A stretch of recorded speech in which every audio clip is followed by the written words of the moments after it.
오늘 은혜 받으실 하나님의 말씀은 창세기 36장 말씀입니다. 원래 본문은 창세기 36장 1절부터 43절까지이나 너무 긴 관계로 오늘은 1절부터 8절까지만 함께 읽도록 하겠습니다.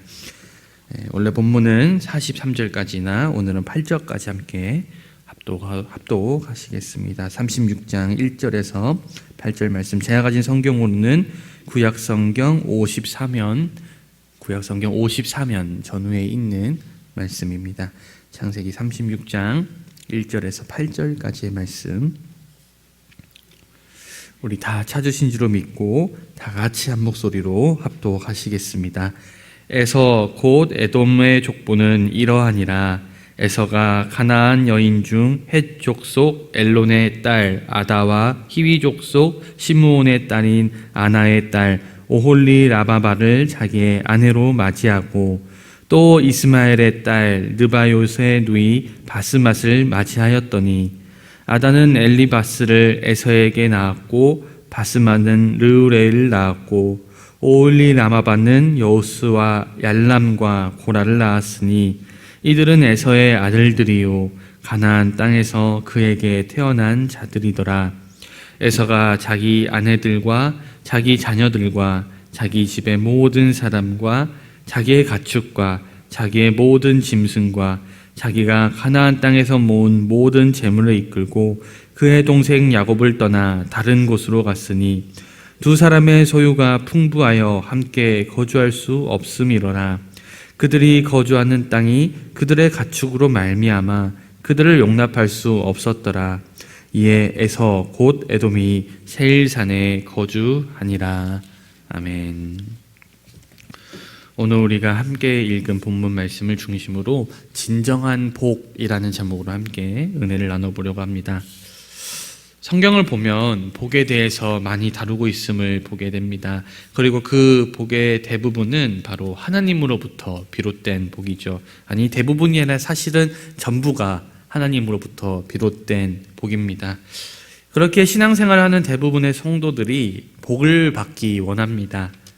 그렇다면 여러분들이 받기 원하는 복은 무엇입니까? 흔히 사람들은 복에 대해서 재물이 많아지는 것, 자녀들이 번성하는 것, 건강하게 장수하는 것 등을 생각합니다. 물론 그러한 것들도 하나님께서 우리에게 허락해 주시는 복이 분명합니다. 하지만 정말 그러한 것들만 우리에게 복이 될까요? 그렇다면 하나님을 신실하게 잘 섬기지만 여전히 삶의 형편이 좋아지지 못하는 성도들, 그리고 하나님을 위해 헌신하겠다고 어려운 나라에서 선교를 하지만 늘 어려움 가운데 있는 선교사님들을 우리는 어떻게 이해를 해야 할까요? 반대로 하나님을 알지 못하거나 대적함에도 불구하고 분명히 이 세상에서는 물질적 풍요로움을 느끼고 또한 건강하게 그렇게 잘 살아가는 사람들도 있습니다. 그러면 그러한 사람들은 우리가 도대체 어떻게 이해를 해야 합니까? 우리는 복이라는 단어에 대해서 사실은 대부분 세상적인 풍요로움을 생각합니다. 하지만 성경에서는 분명 우리가 추구해야 할, 그리고 하나님이 약속하고 있는 궁극적인 복은 그러한 것들이 아니라고 말하고 있습니다. 왜냐하면 그러한 세상에서의 번성함은 하나님을 믿지 않는 자들도 누릴 수 있는 것이고 하나님을 떠난 이들도 누릴 수 있는 것들이기 때문입니다. 그러나 성경을 통해 알 수 있는 것은 그러한 복뿐만 아니라 분명히 하나님의 자녀만이 누릴 수 있는 특별한 복이 하나님께서 약속해 주고 계신다는 사실을 우리가 알 수 있습니다. 오늘 본문 앞에서 아브라함의 죽음에 대한 기록 뒤에 이삭보다 먼저 이스마엘의 족보가 등장한 걸 보게 됩니다. 마찬가지로 이삭의 죽음에 대한 기록 뒤에는 야곱보다 오늘은 에서의 족보가 먼저 등장하고 있습니다. 이 에서는 장자의 축복을 받지 못했죠. 장자임에도 장자권을 빼앗겼고 그 축복까지도 자신의 동생에게 빼앗기게 되었습니다. 그래서 그는 언약의 계승자가 되지 못했지만 그는 이삭의 재산을 차지할 수 있게 되었습니다.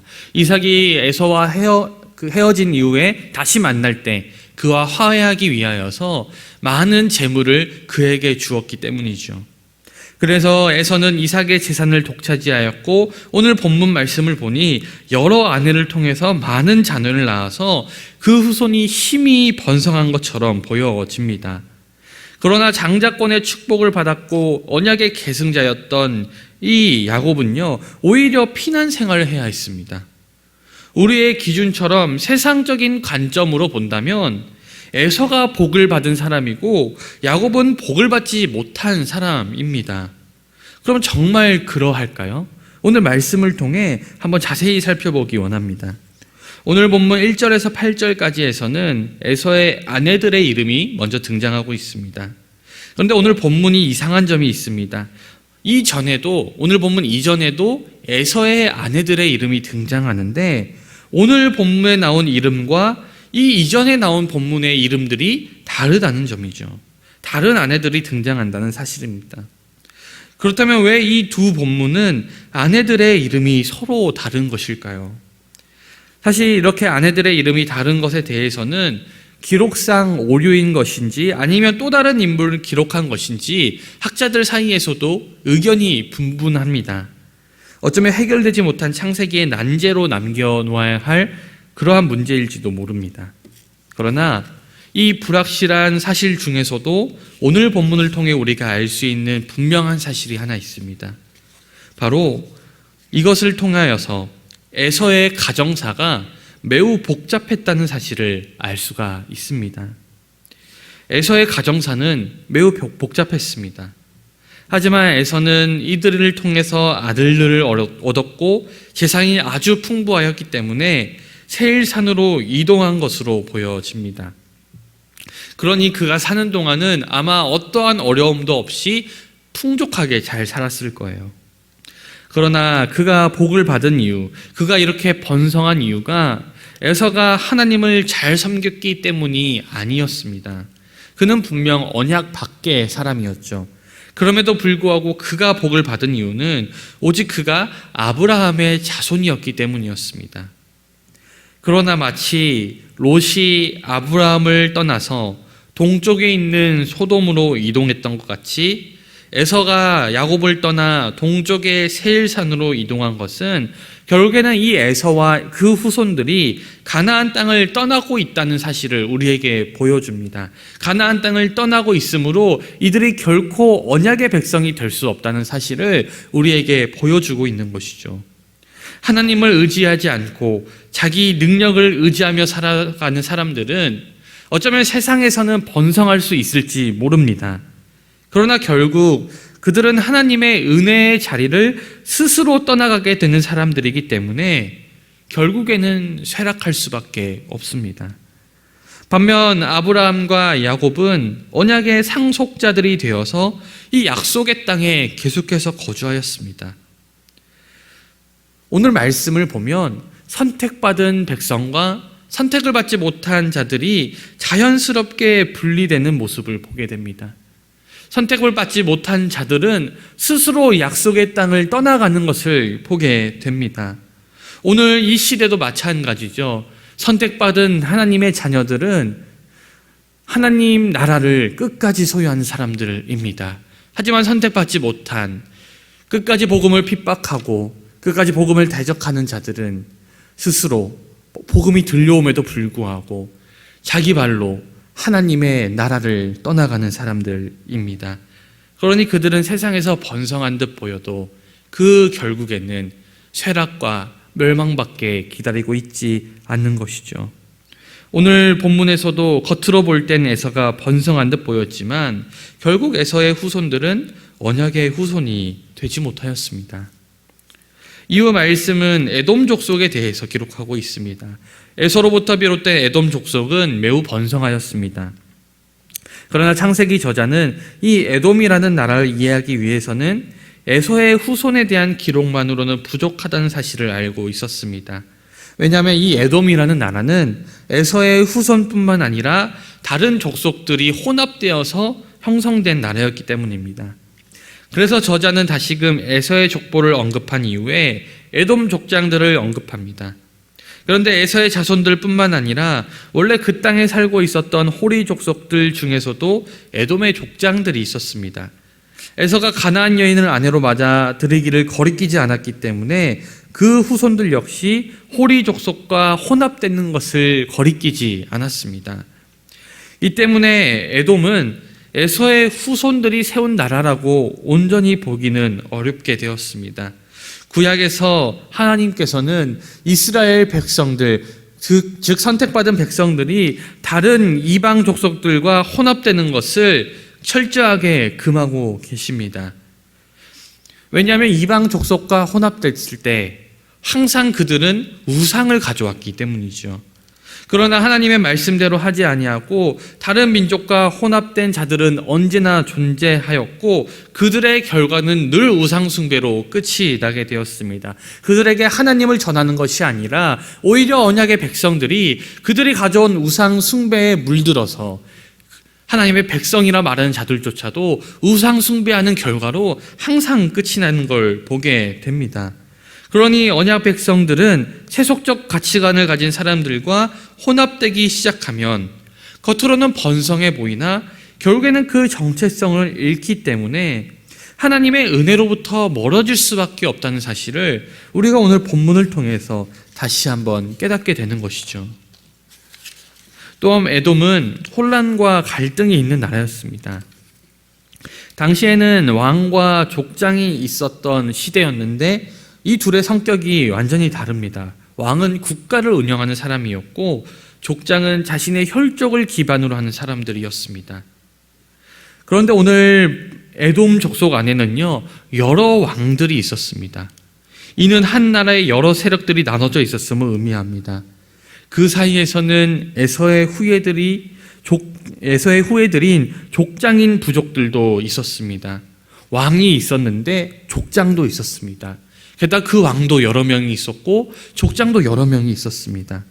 왕과 족장 그리고 여러 가지 왕들이 혼합되어 있는 아주 혼란스러운 상태였음을 우리가 보게 되는 것이죠. 비록 기록되어 있지는 않지만 그들 안에는 필연적으로 수많은 갈등과 전쟁이 끊이지 않았을 것입니다. 결국 이삭이 에서에게 한 말처럼 에서의 후손들은 칼을 믿고 생활해야 하는 사람들이 되고 말았습니다. 하나님의 언약을 중시하지 않고 자신의 힘을 의지하여 살아가는 사람들은 이처럼 늘 혼란과 갈등 속에 살아가기 마련입니다. 우리가 살아가는 세상도 하나님을 의지하지 않고 나의 힘을 의지하면서 살아간다면 에돔의 삶과 별다를 바 없게 될 것입니다. 그러니 우리는 늘 주님만을 의지하며 살아가야 합니다. 우리는 세상에서 잘 나가고 세상에서 유명하고 세상에서 부유한 사람들을 부러워하곤 합니다. 거부의 아들로 태어나 유능한 사냥꾼이었고 많은 재산을 가졌으며 많은 아내를 통해 자녀들도 많이 번성한 이 에서의 삶을 보면 세상적인 관점으로는 부러운 점밖에 없어 보입니다. 그는 성공한 인생을 산 것처럼 보여집니다. 그러나 그의 후손은 하나님의 언약에서 떠나서 칼을 믿고 살아가게 되었습니다. 하나님의 인도하심과 보호하심이 없었기에 그들은 자신의 힘으로 자신의 능력으로 분투하면서 자신이 가진 것들을 지키며 살아가야 되는 사람들이었습니다. 무엇보다 하나님의 언약 밖에 있었기 때문에 그들은 아마 구원의 잔치에 동참하지 못하였을 것입니다. 그러니 결국 하나님과 동행하는 삶, 하나님께서 인도해 주시는 삶이 행복한 삶임을 깨닫게 됩니다. 아무리 재산이 많아도 아무리 번성하여도 하나님이 계시지 않는 삶은 늘 자신의 힘으로 모든 것을 분투하여 얻어내야 하기 때문에 늘 곤고합니다. 늘 심령이 가난합니다. 하지만 하나님을 믿는 우리들은 가난하거나 부하거나 병들거나 건강하거나 약하거나 강하거나 늘 주님께서 우리와 함께 하심을 믿기 때문에 주님께 나의 삶의 짐을 맡길 수 있기 때문에 우리는 늘 가벼운 발걸음으로 세상을 살아갈 수 있습니다. 사랑하는 여러분, 주님과 동행함이 하나님께서 우리에게 허락해 주시는 진정한 복입니다. 여러분, 하나님과 동행하며 진리의 언약 가운데 거하는 삶이 세상에 어느 누구도 부럽지 않은 삶임을 확신하시기 바랍니다. 이 새벽에 함께 기도할 때 우리가 하나님과 동행하기를 결단하여서 하나님께서 우리에게 허락하시는 참된 복을 체험하시기를 주님의 이름으로 간절히 축원드립니다. 기도하겠습니다. 사랑과 은혜가 충만하신 하나님 아버지, 오늘 말씀을 통해 겉으로 볼 때는 에서가 부유하고 번성한 것처럼 보이나 사실은 그가 약속의 땅을 떠나왔고 하나님의 언약 밖으로 나아가게 되는 것을 보게 됩니다. 주님, 세상에서의 번성함이 복이 아니라, 세상에서의 부유함이 복이 아니라 하나님과 동행하는 삶, 그 삶이 진정한 복임을 우리가 깨닫게 하여 주시옵소서. 그래야 해서 우리가 세상의 부유함을 바라기보다는 주님과 동행하며 주님의 말씀대로 살아가는 삶을 아버지 소망하게 하시며, 이 새벽에 기도할 때 주여 우리 사랑하는 성도들과 함께 하셔서 그들의 발걸음을 인도하여 주시옵소서. 감사드리며 살아계신 우리 주 예수 그리스도의 이름으로 기도드리옵나이다. 아멘.